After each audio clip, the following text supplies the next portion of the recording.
speak about the Nigerian Civil War because this is one of the most monumental conflicts in the history of the world. A white student who attended Columbia University actually set himself on fire at the United Nations headquarters in New York to protest this civil war and killed himself. That's how monumental of an impact the Civil War had.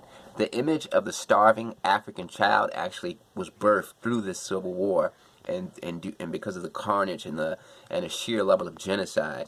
For the first time in the world, because of this Nigerian Civil War, there were commercials on television asking for money to help feed these kids who were starving. That's where the African starving child stereotype came from.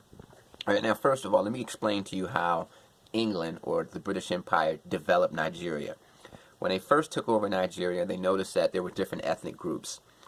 In the north, you had the Muslims. They're called the Fulani. In the south, you had the Igbo. The Igbo pride themselves on being able to make money and being able to acquire wealth instead of inheriting wealth. Making money, building your own house is what makes you a man in the Igbo tribal culture. So quite naturally, and also because Christian mercenaries weren't allowed in the north, in the Fulani Muslim part of Nigeria. They weren't allowed there. So they came to the south where the Igbo were, and they were able to spread European culture. So the Igbo were always more cultured and more aware of the world and more capitalistic and more goal-oriented than their cohorts in the north, the Fulani Muslims. The Fulani Muslims, all they cared about was studying Islam.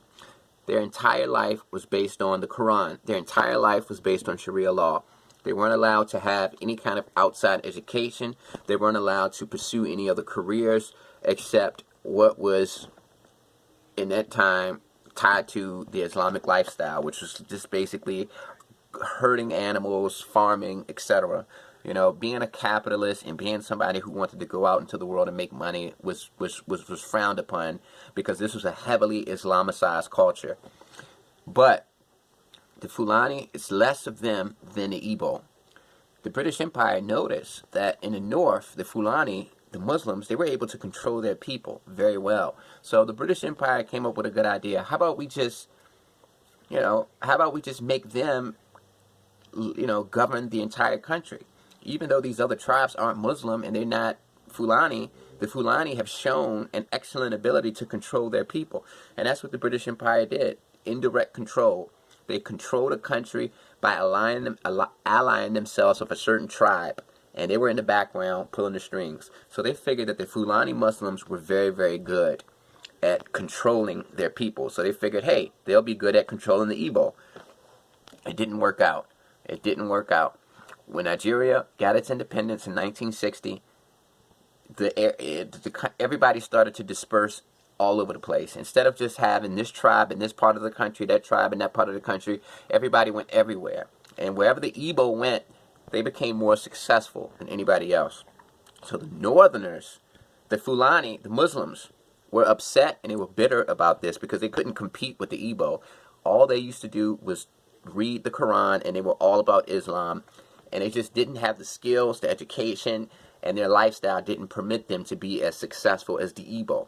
So there was a heavy level of resentment. And on top of this, the Igbo were upset because even though it was more of them, the smaller Muslim population was in control because the British Empire thought that, hey, they need to be in control because they're good at controlling people. You know, these imams and these village leaders are very good at controlling their people, blah, blah, blah. So they had a disproportionate level of power over the entire country. So this is where the tribalism comes into play. And it was just a very, very nasty conflict. Now, this is the guy who was leading the Igbos. The Igbo, the Igbo, they wanted to create their own country, and they wanted to call it Biafra. And the Igbo are known as Biafrans.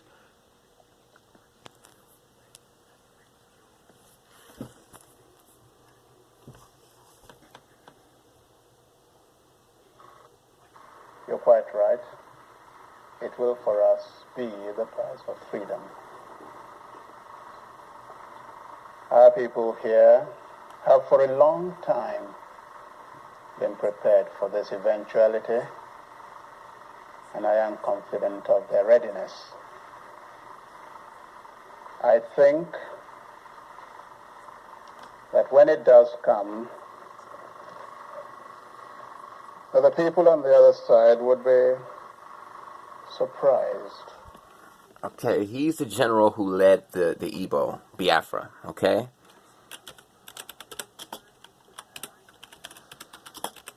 And what I want to show you next is,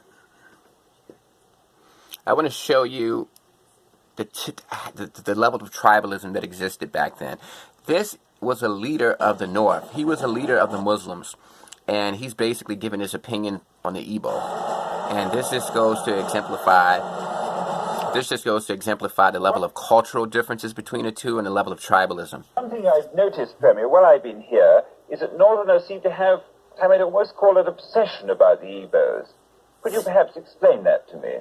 Well, the Igbos are more or less the type of people whose desire is mainly to dominate everybody.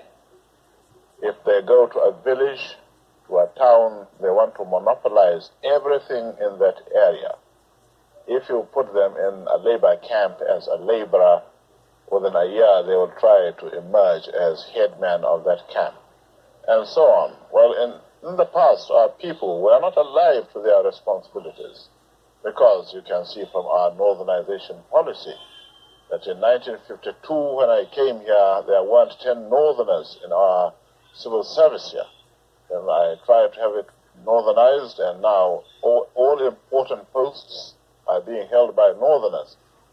Is this policy of filling all key posts in the North solely with Northerners and not with other Nigerians a temporary or a permanent one? In actual fact, what it is a northerner first. All right, so now you understand what I'm talking about here. So the Northerners had a disproportionate level of influence within the government. Even in the Nigerian military, they disregarded the Igbo because they claimed that they weren't good fighting men because all they cared about was making money, and they recruited mainly Fulani, the Muslims. So this tension got so fever pitch. So when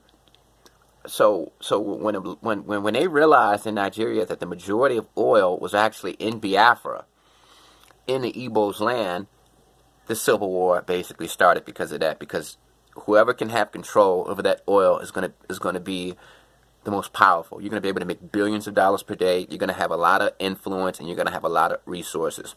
And this Civil War right here was the beginning of. And it's the reason why Nigeria is in the position that it's in today. It's the reason why Nigeria is so corrupt. It's the reason why Nigeria has constantly had military dictatorship after military dictatorship. It all starts here. So please research the Nigerian Civil War. Peace.